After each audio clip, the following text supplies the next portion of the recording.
नमस्कार साथियों, स्वागत है आपका एक और नई जबरदस्त कहानी में। तो साथियों, कहानी को अंत तक जरूर सुनिएगा और अंत में कमेंट बॉक्स में अपनी राय लिखना बिल्कुल ना भूलें। तो चलिए शुरू करते हैं। एक गांव में एक बहुत ही तपस्वी और बड़े विख्यात साधु महाराज रहा करते थे।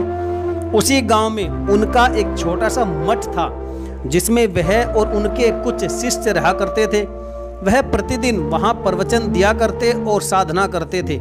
गांव के लोगों का उनके ज्ञान और शक्ति पर अत्यंत विश्वास था, जिसके कारण वह हमेशा उनकी सभा में आते, उनके वचनों को सुनते और प्रवचन होने के बाद साधु तपस्वी अक्सर लोगों से उनकी समस्याओं को जानकर उन्हें उनका हल बताया करते थे। हमेशा की तरह एक दिन इसी तरह तपस्वी साधु सभी लोगों की समस्याओं को ध्यानपूर्वक सुन रहे थे कि तभी इस सभा में उपस्थित एक गरीब किसान तपस्वी साधु के सामने आकर हाथ जोड़कर खड़ा हो जाता है और कहता है कि प्रभु, आप सभी की समस्याओं का हल देते हो।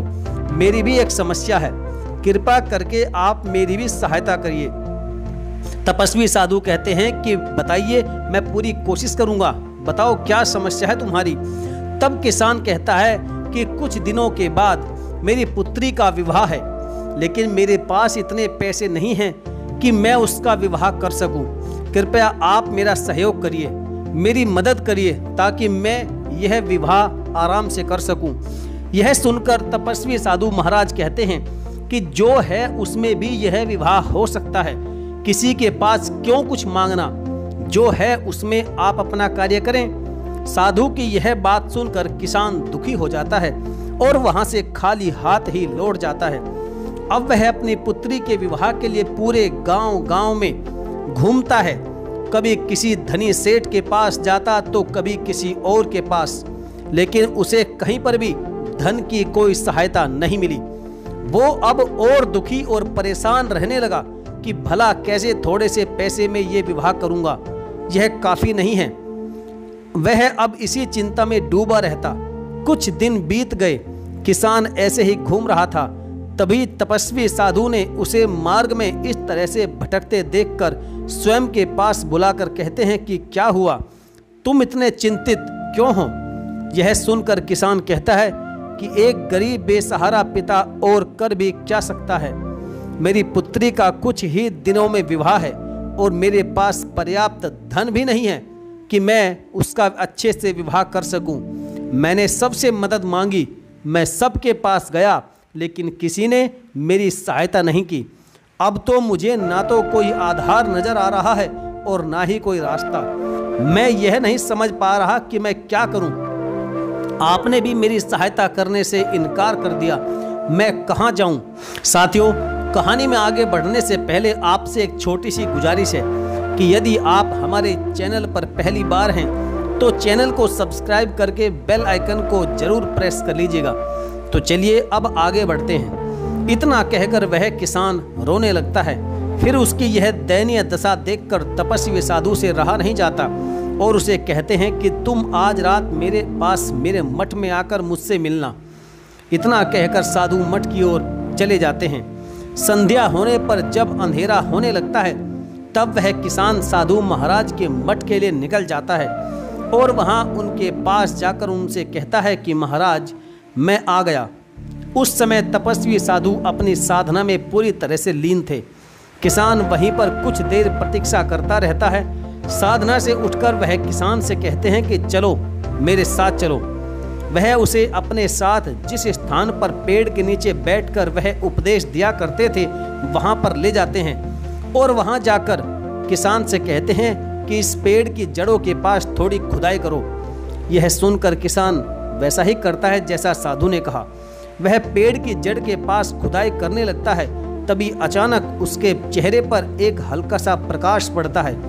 अंधेरे में मिट्टी से निकली रोशनी आसपास फैल जाती है।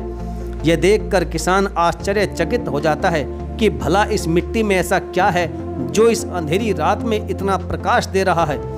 वो हैरानी से तपस्वी साधु से पूछता है कि महाराज, भला यह क्या है जो इस अंधेरी रात में इतना प्रकाश दे रहा है। वह हैरानी से तपस्वी साधु से पूछता है कि महाराज, ये क्या है जो भला इतना चमक रहा है। ये सुनकर तपस्वी साधु कहते हैं कि पहले उसे निकालो। किसान उसे निकालकर हाथ में ले लेता है और पुनः उसकी तेज रोशनी देखकर साधु से पूछता है कि यह क्या है। तब तपस्वी साधु कहते हैं कि यह मणि है, जाओ इसे घर ले जाओ, तुम्हारा काम आराम से हो जाएगा।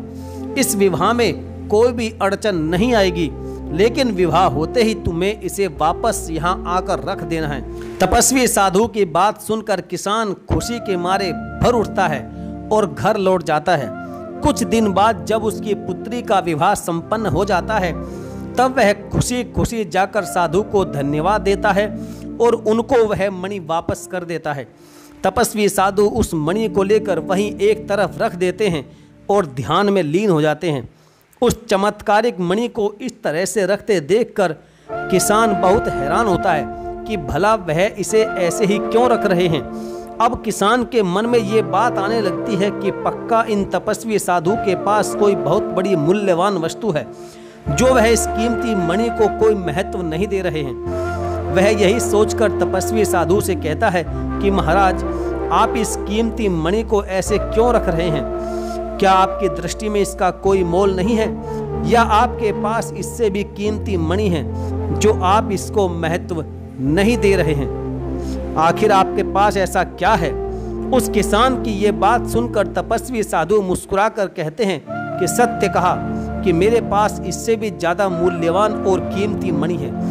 इतना सुनकर किसान उत्सुकता से पूछता है कि प्रभु बताइए ना, वह क्या चीज है, जरा बताओ तो सही। साधु कहते हैं कि वह प्रेम है। मेरे पास इतना प्रेम है कि इस मणि से बहुत अधिक कीमती है, जिसकी तुलना में यह मणि धन सब व्यर्थ है।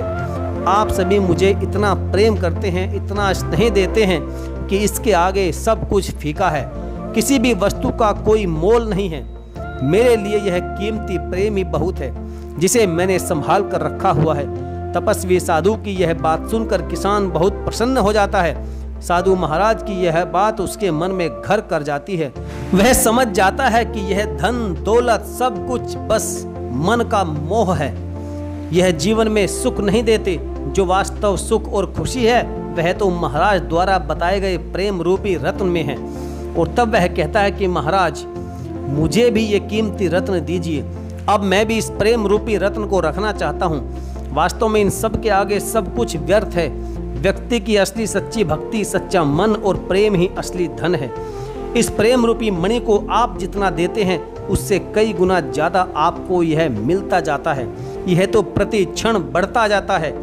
तपस्वी साधु कहते हैं कि यदि हर व्यक्ति समझ जाए कि सबसे बड़ा धन प्रेम है, तो वह फिर स्वयं को कभी गरीब समझेगा ही नहीं। लेकिन जो धन के पीछे रहेगा हमेशा दुखी रहेगा। अपने पास ये चंद सिक्के नहीं बल्कि प्रेम का धन रखिए। गुरु की यह बात सुनकर किसान प्रसन्नता से भर जाता है और वहां से लौट जाता है।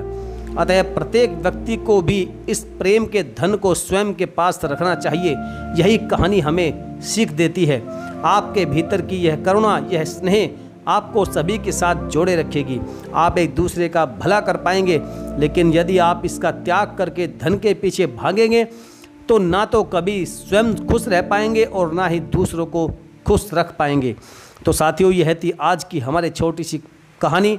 आपको कैसी लगी आप हमें कमेंट करके ज़रूर बताएं। और यदि आपने अभी तक हमारे चैनल को सब्सक्राइब नहीं किया है तो सब्सक्राइब करके बेल आइकन को जरूर प्रेस कर लीजिएगा। तो चलिए साथियों, मिलेंगे फिर और किसी ज्ञानवर्धक कहानी के साथ। तब तक के लिए धन्यवाद। जय हिंद।